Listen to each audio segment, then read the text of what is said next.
So now I would like to introduce you all to our voice of inspiration for this morning, Asia.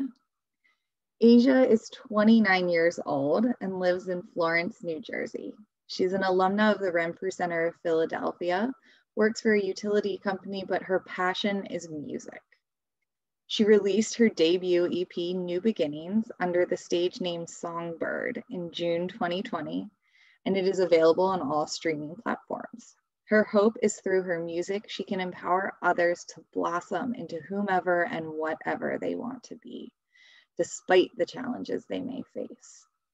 She is very open about her mental health issues, eating disorder, and recovery from substance abuse, and these topics are featured in her songs as a way to relate to her listeners and show them that they aren't alone.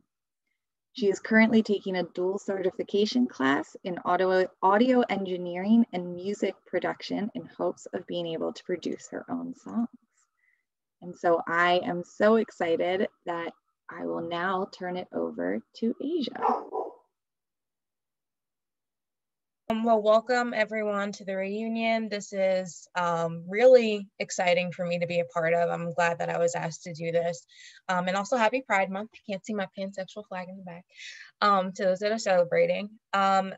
I just wanted to, I guess, start from the beginning a little bit. So I started using eating disorder behaviors when I was around 12. I was bullied relentlessly for my weight. And because I've always been in a larger body and still am, my parents didn't take it very seriously. No one really took it seriously. I do remember my parents not letting me go to the bathroom after meals and getting really angry with me when I wasn't eating and things like that, but it was never really taken seriously. So I've used behaviors on and off, but I never really thought I had an eating disorder. Even when things really took a turn for the worse and I got really sick in the beginning of 2019, right before I went to Renfrew, I still didn't really think I had a problem. I just knew that I was very tired, both physically, obviously, and mentally and emotionally, because it just seemed like my whole world was revolved around using behaviors and doing whatever I could to shrink myself. And I felt like it was a way to, number one, I needed to lose the weight, and then also to kind of punish myself. It became a way to kind of cope with when my emotions were all over the place, as I do struggle with other mental health issues. And I did end up looking for a therapist to get help. And they said that, look, based on what you're telling me, I think you should go ahead and seek like an actual treatment center. And I called Renfrew, and I was, like I said, I didn't think it was that serious. So I was expecting them to be like, oh yeah, we'll do an IOP, PHP, because I've been in IOP programs for mental health and stuff before. But they were like, nah, girl, you need residential. And I was shocked because I didn't think that I was sick enough. I don't look like your typical anorexic or bulimia person with bulimia. Like I'm number one, I'm brown. Number two, I'm plus size. Number three, I lost a decent amount of weight, but it wasn't like I wasn't emaciated. So it made it very hard to believe that I was sick enough. And I'm really grateful to Renfrew for making that something that they first tried to dispel with me, that there is no such thing as sick enough. Nobody without an eating disorder has that thought in their mind at all, worrying about whether, oh, am I using behaviors enough to qualify as someone who needs treatment? People who don't have an eating disorder don't think that way. So so let that just be a reminder to, if you're still feeling like I'm not sick enough, or I don't think I meet the criteria, if you're here, if you got accepted to Renfrew, if you were in residential or in IOP or PHP, there's a reason that you had that spot, and you are incredibly valid. And that's something that Renfrew started to instill in me when I first went there. Sad to say that it wasn't the last time I was there. I was actually at Renfrew 3 times in 2019. And I don't want to say that I don't want to say sadly, because it's not necessarily, I saw it as a failure of my own. Like I couldn't get it, especially the last time I was there. And the last time I was there for Thanksgiving, my birthday, which is in December, Christmas, and New Year's, because my therapist didn't want me to relapse on substances by going out right as the new year came in. So I missed a lot at the end of 2019. And of course, it was right before the pandemic hit.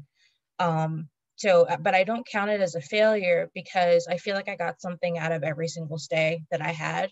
So just in terms of that, if you've been to Renfrew multiple times, if you need to come back, it's not a bad thing.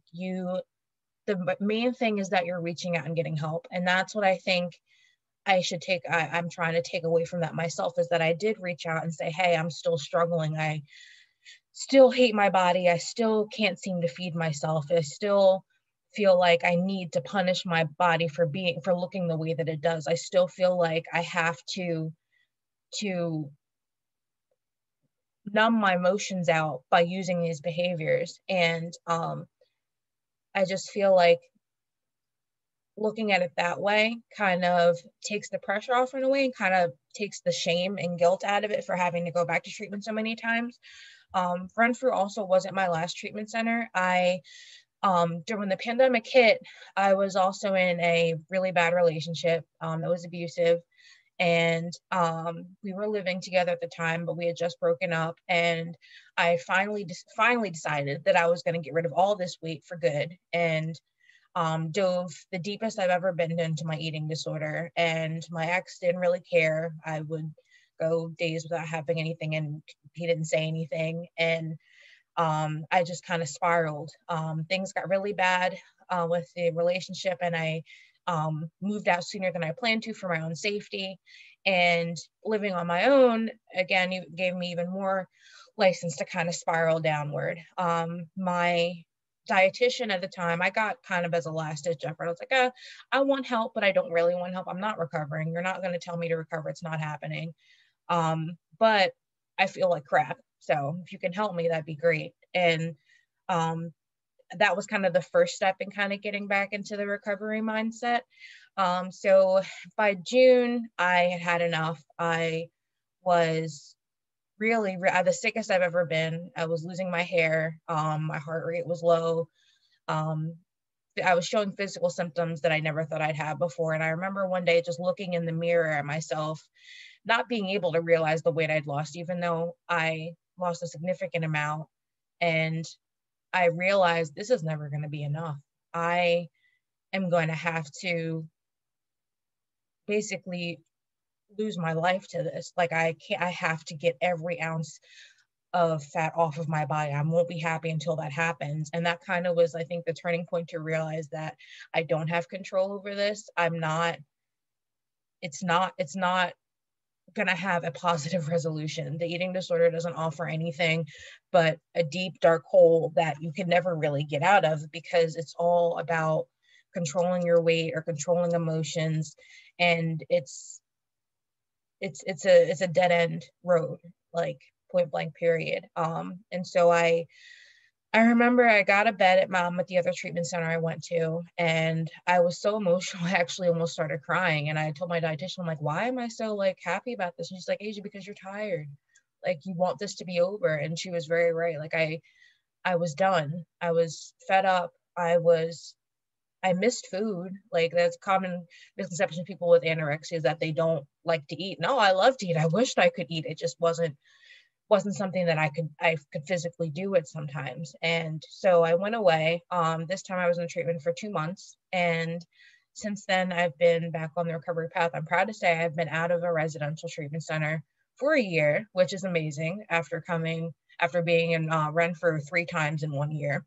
And then going into this other treatment center. But that's not to say it hasn't been without its challenges, especially because we're in the middle of a pandemic. I've definitely had to work a lot with my body image. I'm going to tell you right here, right now, I don't love my body. I don't think that's something that I'm going to accomplish immediately. And I hope that everyone listening doesn't think that either. It's going to take work. Like we're undoing sometimes years. For me, we're talking about, let's see, I'm 29 now, and it started when I was 12. We're talking about, what's that, 17 years of behavior use on and off that I'm correcting. And whatever the length of time it might be for you, it takes work to get this stuff to kind of take a back seat. But I'm definitely in a better place than I was when I first walked through the doors of Renfrew. I definitely feel like I'm in a more neutral place with my body right now. That doesn't mean I don't still struggle with food. I do. And especially since I'm now sober again. I had relapsed back in 2019. Yeah, like August of 2019, and I was out until about August of this year, this past year. And substances were also a big part of being able to numb my feelings, and I used them to kind of keep myself from eating. And they just perpetuate, they fed off of each other. But now being sober again, a lot of emotions are coming up, and I don't have my eating disorder to turn to necessarily.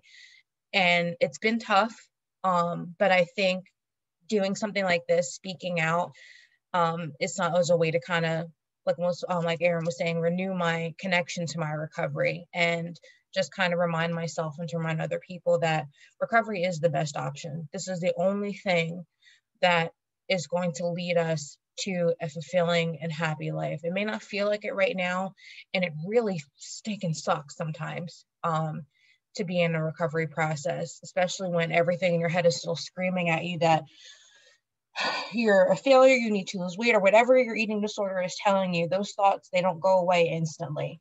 And but I just want to tell you that it's not going to lead you anywhere. It really isn't. I think in my recovery, I've not only started to be able to treat myself with more kindness, I've been able to work on handling my emotions more.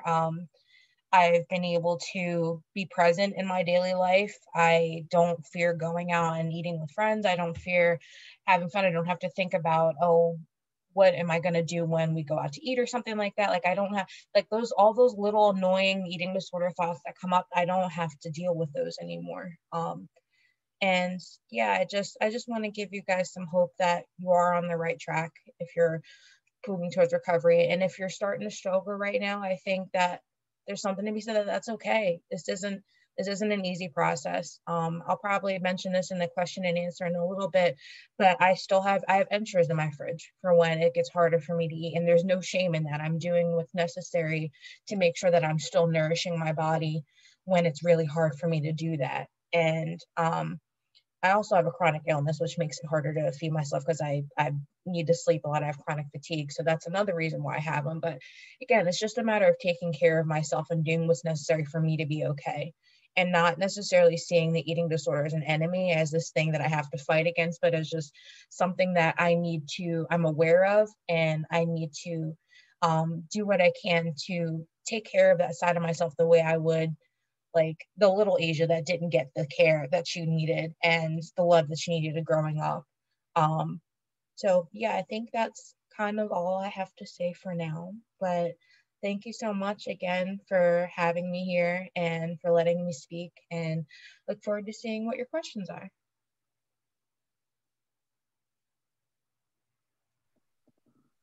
Asia, thank you so much. I think it was so great to kind of hear your story, and just to kind of hear kind of what your experience has been like, because I think that's so important to know that, you know, you're not alone in this recovery process, that there are other people going through it with you.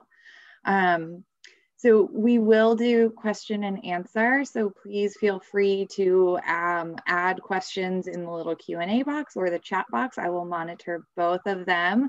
And also, if you haven't done so yet, please make sure you have your first name and last initial in your name, just so we know that you are here, so that you can be entered in that $25 gift card giveaway. So we are going to get to everyone's questions, but one of the things we wanted to start with, Asia, was just asking you kind of what has been your biggest struggle in recovery, and how have you been able to continue working on recovery throughout that struggle? My biggest struggle has definitely been my size. Living in a larger body has been one of the hardest things that I've had to accept about my recovery, that this is just who I am. Like, there's no changing that they're the same way there are naturally skinny people. There are also people that are naturally born in larger bodies. And it's just very hard to accept that, especially having anorexia and bulimia where I'm so focused on shrinking my body. But as far as navigating through that, I have a really, really awesome outpatient team that's been very caring and helped kind of neutralize the thoughts that I'm having. Like, even so far as like when I put on clothes, especially after weight restoring this past time, it's been difficult having to buy new clothes and things like that. But my therapist was like, I just saw one of my roommates ask the question, hi. She said, like, what are the thoughts that are going through your head while you're putting on these clothes? And a lot of them, like, oh my God, I'm scared this isn't going to fit. What if it doesn't fit? What am I going to do? And then, oh my God, if it doesn't fit, then I'm a horrible person. All these things, but kind of paying attention, noticing that they're there, and then being like, okay, if it doesn't fit, it doesn't fit. I am a human being, and I deserve to wear clothes that fit me. My clothes are not designed for me to fit them. They're designed for them to fit me. And I can wear whatever the heck I need to wear. Like, it's not something that I need to put so much stock into. It doesn't make it any easier some days. But that is definitely, one thing that's kind of helped me. Also, just trying to build my compassion towards myself and understanding that this is going to be something that I struggle with. I remember one of the first things Renfrew told me, and I still hate it to this day, is that body image is the last to go. They are not lying. Body image is the last to freaking go. Yep. It sucks. It really sucks sometimes, man. But just trying to hold compassion for myself that this is part of the eating disorder. This is what happens when you deal with this mental illness. And I'm going to have these thoughts, and not saying it's okay to hate my body, but it's okay that these thoughts still come up and that I still have to work on healing from them. And yeah, just trying to be kinder to myself and more positive as much as I can, and trying to just, when I notice the negative thoughts coming up about my body, trying to immediately stop them in their tracks and like find a neutral approach. I feel like that's kind of helped me be a little more get a little closer to body neutrality. Mm-hmm. That's great. This is kind of the follow-up question we've gotten from one of our attendees is, how do you challenge those thoughts, or like even add in those reappraisals, just something different when they become more negative kind of about body and size? Yeah, it's a tricky process, but I try to actually, I'll give you an example. I'm in physical therapy for my chronic illness. I have fibromyalgia. And one of the exercises I have to do, it's in front of a mirror, so I can see my body the whole time I'm moving. And a lot of the times it turns into a body checking session. But when that starts to happen, I sit there and say, okay, my body is strong enough now that I can lift these weights. I can do this stuff. It's strong enough. And I really don't look that bad. Like, it's not like the eating disorders tell me, oh, I'm this disgusting creature. And I'm like, kind of looking at myself from these angles. I really don't look that bad. Like, there's a distortion that happens with the eating disorder that kind of makes everything filter into this negative light. But it's not, I think it's important to remember that it's not reality. And that it's important to just kind of validate my own experience and the fact that there's nothing wrong with me. There really isn't anything wrong with me. And that if I am a bigger person, or if you are whatever body size that you are, that there's nothing inherently wrong with that. And trying to that's kind of the main thing I've been telling myself a lot lately, is that I am not a bad person because I'm in a larger body. I'm not disgusting because I'm in a larger body. That the way I look has no bearing on what I am as a person. One of my friends actually said that our bodies are just a meat suit that house our soul and our being and our personality and all this other stuff. They're literally it's a bag of flesh, and it doesn't hold any bearing on who we are as people. Yeah, I love that idea of kind of thinking of it as like, this is just a vehicle. It's just what I'm kind of walking around in. Yeah. You talked a little bit about kind of the difficulty with maintaining sobriety and then also eating disorder recovery with more of the emotions coming up. And someone's asking kind of, how do you handle it when you notice maybe different urges starting to come back up? And, we'll talk about it sometimes in treatment as that game of whack-a-mole. And like, okay, we got to stop the game of whack-a-mole. We got to figure out how to unplug the machine. And kind of what do you think has helped you with managing different urges that maybe come up? I think kind of just instead of shoving, the biggest thing has been, instead of shoving them down and saying, oh, I'm fine, I'm fine, I'm fine, it's not that big of a deal, paying attention to when those urges come up and then responding to them and giving them the care that they need. Like if I know I'm having urges to relapse on substances, I'm going to attend more AA meetings because that's the program I go to. I'm going to tell my sponsor, I'm going to tell my therapist, I'm going to talk to some of my friends. Basically, just staying connected with people. And then the same thing goes for with the eating disorder urges. I'm very close with my dietitian. I absolutely love her, but I also have a lot of treatment friends, both from Renfrew and the other treatment center I went to, that I'm in close contact with. And it's hard because I still have trouble reaching out to people, and there's something to be said for that too. But saying, hey, look, I'm really struggling right now. Can we talk? It doesn't even have to be about the eating disorder, like what I'm struggling with, but just something to distract me so I can either keep from using a behavior or something like that, just to kind of keep me on the right track. But definitely not isolating. I found that when I start to isolate, I sink deeper into the thought spiral of, oh, I could just easily go out and get a drink right now, or I could easily just not have dinner or things like that.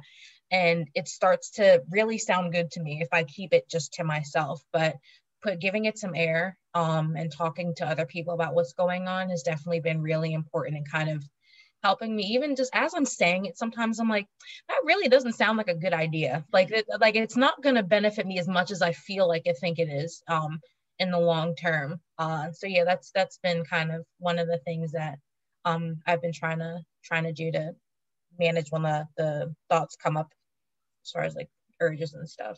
Yeah. If you could go back and tell yourself something at the beginning of your recovery journey, what do you think it would be? I think you would be patient with yourself. That this is not something you're going to get in the first try. Might not something you're going to get from the second try. Might not be something you get from the third try. And who knows, I might need to go to treatment again someday, but we'll cross that bridge when we get to it. But just to be patient and kind with myself, because this is honestly the hardest thing I've ever had to recover from, even harder than the substance abuse, in my personal opinion, because I can avoid drugs and alcohol, I can't avoid food. And just to take it easy and not expect so much of myself from the beginning. And then when I do struggle, not to beat myself over the head with how much I'm struggling, but remember that each little step I take is a step in the right direction. I guess this actually kind of goes back to one of the other questions about like how I cope with urges and stuff like that. For every time that I don't act on a behavior, it's very easy for me to be like, oh, whatever, I did what I'm supposed to do. It's not that big of a deal. But no, if I'm having the urge to restrict and I say, no, I'm going to have an ensure instead, that's a win. Like, and that there's credit that needs to be given to that. Or if I feel like using behavior after a meal, if I manage to, even if I just hold off for 30 minutes, that's 30 minutes I was able to not use a behavior. And those little things, they add up over time. And I think that's just something that I need to draw more attention to. So to kind of answer both questions, just being patient with myself, and also being kind to myself, and noticing the little victories, that those are just as important as the big things. And I feel like if I were to focus on the little victories a little bit more, maybe I wouldn't have needed treatment so many times, just because I felt like, oh, I'm a hopeless case, I'm just going to relapse, like who cares, kind of a thing. But yeah, the little victories are huge, and to be patient with myself. Yeah. So we've got a couple of questions kind of referencing this, so I'm going to try to add them, combine them into one. Sure. In recovery, what do you do? Like, what have you found to kind of shift, the energy you were putting into the eating disorder? You've now kind of got that freed up, basically. Mm-hmm. What have you found to kind of help with your recovery, to help with like developing a more neutral or positive body image? Like, what activities, what hobbies, what things have you found to kind of help with that? I love music. As you guys heard when Erin was reading my bio, I'm a singer, songwriter, and I'm learning to produce my own stuff. I can definitely say when I was both in the relapse for substance abuse and with my eating disorder, I had no time, no energy for anything music related. My brain just didn't have the capacity to even think about that. not even so much from like a physical, well, that too, physical standpoint, but also just my mental capacity was mainly food, everything calories and all that kind of stuff. But music has been a huge outlet for me. I've been struggling the past couple of weeks with urges, with behaviors. And I've sat down and just kind of like plugged away at some homework I have for my class that I'm taking. And when the music kind of just pours out of me, or I feel like, oh, I found the right beat or like the right, I don't know how to say it, when things just kind of come together, I feel like it just makes me feel good. It makes me feel kind of proud of myself. And then I'm also very, very big on art. Sandra will tell you I'm huge in art therapy. I've done a couple of panelist things for the art therapy portion of things. And I love to collage. I love to paint. I started painting more. Like, and I've always been the type that's kind of like, oh, I'm not that good. Like, who cares? Like, I'm not that great at it, so I'm not even really going to pursue it. Nope, don't listen to that. If you think you're not good at something, but you really want to do it, just do it. Just do it. You have my permission to just go ahead and do the thing, because it helps so much when you have something else to kind of put your energy into other than all those extra thoughts. Let's see, what else do I like to do? I love watching anime. I love learning languages. I'm very into K-pop and Korean stuff. No, I do not like BTS. If anybody's thinking that right now. Yeah, it's like just finding the things that I like and paying attention to those things and trying to foster my creativity and just branch out into all the things that I've wanted to do and take that kind of leap of faith and see where it takes me. Like that's what's been part of me getting my life back, both from recovery from my substance abuse and my eating disorders, like exploring the things that mean a lot to me and diving into those head first. Yeah. Well, and this kind of follows up. What do you feel like is the thing that you're most grateful for in your recovery? Let's see. I can think of a couple different things. I think I'm most grateful for the peace of mind, because I think even in the midst of urges that come up, and really tricky emotions where I feel like, oh, this will be fixed if I just use a behavior kind of a thing, there's something to be said for picking your pain. I would rather have the pain that comes with recovering and moving forward with my life and growing and maturing as a human being and just advancing my life than the pain of me being stuck in the same rut all the time, being stuck in my eating disorder, being stuck in my substance abuse with no hope of ever getting out. So that I'm grateful for that. I'm grateful for the struggle that comes with me moving forward, because it tells me that I am fighting, I am working towards a better life for myself. And as uncomfortable and annoying, I will stress this, it's so annoying sometimes. I was just telling my therapist, I'm so sick of this. I'm tired. I want to stop.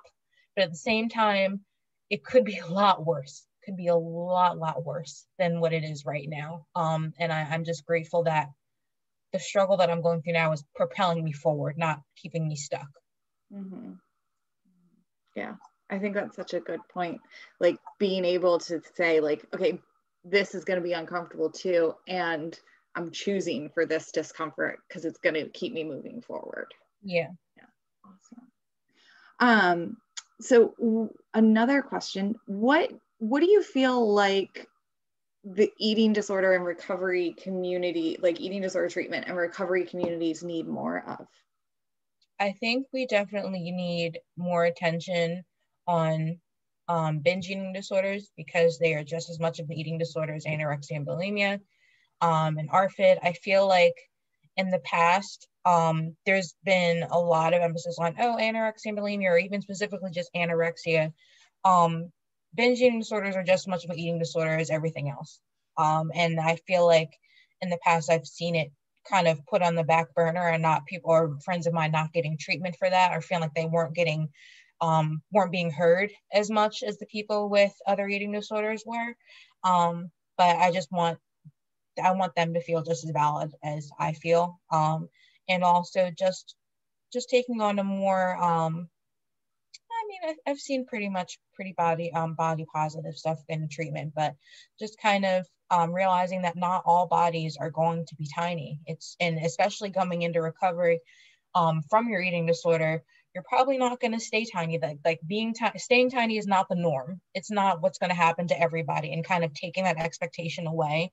So I feel like even following in the eating disorder community on like Instagram and stuff like that, and recovery accounts, a lot of them are all these really, really skinny white women, and that's just not what I look like. So that I feel like just recognizing that that doesn't have to be the norm. That doesn't have to be the box that you have to fit into. Mm-hmm. And going along with that question, we have a question of how has being a person of color affected your recovery process? I think it's definitely affected in the fact, kind of going back to like the whole body type thing. As an African American woman, the way that Black people are built, I'm going to have bigger boobs, a bigger butt, more hips, all this. That's just how the genetic makeup is for people of color. So it's just, it's something that I've had to kind of embrace as part of not only just in recovery my eating disorder and like how this is what my family looks like, but also genetically as a Black person, this is what I tend to look like. So I think that's probably been the only really big piece. I find as far as like discrimination or anything like that I might face in getting treatment, it's not even so much about me being Black, it's about me being in a larger body, especially like medical professionals and things like that or, oh God, I've gone to medical professionals. I'm like, so you went to this treatment center to lose weight? I don't understand what you're saying. And I'm like, no, that's not what's happening at all. Or like, even after telling them these are what my behaviors are, they'll still congratulate me on my weight loss. And I'm like, no, I'm hurting myself. And you're telling me that, oh yeah, good job, you lost the weight. Like that's not that. So it's I haven't seen it so much stuff come up as far as like being a Black person, but just more based on my body size than anything. What have you ever had the thought that recovery wouldn't happen, and how did you deal with that? Yeah, I've had that thought a lot. Actually very recently, that I just have thought that I don't know if I'm going to be able to do this. Like is like, it's a nice idea. Another treatment center I went to, they have the idea of being recovered, and I was like, that's impossible. There's no way it's going to happen. And I think how I've kind of dealt with that is that let's take this one day at a time. Like I don't know what's going to happen tomorrow, a week from now, a month from now, a year from now, but I can control what I do today. I can take every part of my being to make sure I'm nourishing myself, to make sure I'm reaching out if I need to reach out. Just kind of taking the pressure off myself, because I just saw the one coming up. Do you believe in recovery versus recovered? I believe in recovery. Other people believe in recovery, but for me personally, I believe in recovery. I believe it's an active process that you kind of go through. Do the thoughts get less and less over time? Yeah, I believe that, because I've seen that happen in myself. But I think it is, it's something that we're going to be working on and continuously growing from for a while. And I know that can sound kind of hopeless, but I want to kind of stress that it's not like it's not going to be as difficult as it is right now. And that's kind of how I've coped with it, that even when things are really hard for me, like, it's not always going to be like this. If I keep pushing it and I keep trying to foster new behaviors, eventually it's going to start to click. It may take a little while, but just holding on to that hope that things won't always be this bad has kind of been the main things that help me kind of stay the course. Yeah. And I think that is so important, because I agree with you. I think almost everyone I've ever met in recovery, because I'm on the same vein as you, has had that thought at one point in time or another. And it's about like, okay, well, how do I tolerate it, as opposed to giving into it almost. Yeah. You talked a little bit about your experiences with the medical professionals and not understanding eating disorders and HAES. How do you kind of handle that, and how do you advocate for yourself with medical professionals who don't understand, which unfortunately might be the majority of them? Yeah. I think what I've learned, because I'm still figuring this out myself, what I've learned is that, number one, I have every right to say I don't want to be weighed. I have every right, and if there's no medical reason for me to be weighed right now, like if it has nothing to do with medication, like if you don't need to know my weight for medication purposes, which I think are the only reason why you'd want to know, especially psychiatric meds, I don't need to know. You don't need to know it. If you absolutely have to, I don't need to know it. I'm requesting a blind weight, and feeling free to say that I don't feel comfortable talking about certain things, or like if someone's like, oh, well, you've lost weight, or what's going on with this, like I don't feel comfortable talking about that. I'd like to focus on the issue that I'm dealing with right now, whether it's a runny nose, sore throat, whatever it might be. I think there's something to be said for having that. I think autonomy is the right word, to be able to just say, no, this is my appointment. I'm paying you to see me, and this is what I would like to focus on. It's not an easy thing, and it can be very intimidating, and that's what I've experienced in the past. And I'm only recently learning these different techniques to use. But I know my dietitian has had my back 100%. Like, look, if you have every right, I'm gonna say this now, you have every right to walk out of an appointment. If they do not respect you or the boundaries that you are trying to set, or are willing to respect the fact that you do have an eating disorder and you do require a certain type of care, walk the heck out, because you don't have to put up with that. That's not something that you are here for. You're here for help, for whatever reason it might be. And I think it's going to be a lot of trial and error for certain people, including myself, with finding different doctors. I'm still looking for a proper PCP. I don't really have one right now because of all this eating disorder stuff and how I've been treated. But I think just listening to me, and yes, my dietitian is absolutely amazing. I love her. She's like my best friend. That's just kind of what I've been doing right now, is trying to just maintain the fact that I'm the one here for care. I'm the one paying to see you. You're on my time, and I have the right to stand up for myself in whatever means that, and protect myself and my recovery in whatever means is necessary. Yeah. I always like to remind clients I work with, like, this is a service industry. Like, doctors are a service industry. They're providing you a service, and if they're not providing the service you want, you can leave. Yeah. Mm-hmm. Yeah. Great point. Well, Asia, unfortunately, we've already run over time. I know we didn't get to all the questions, but it was such a pleasure hearing your story today and having you here. And, I think that you just kind of radiate the perseverance that you have in recovery. And I am so happy that our alumni got to see this and that everyone got to have this experience, because I know you and I have chatted a few times and I've loved it all along. But I'm glad everyone else got to meet you and see you as well and hear your story.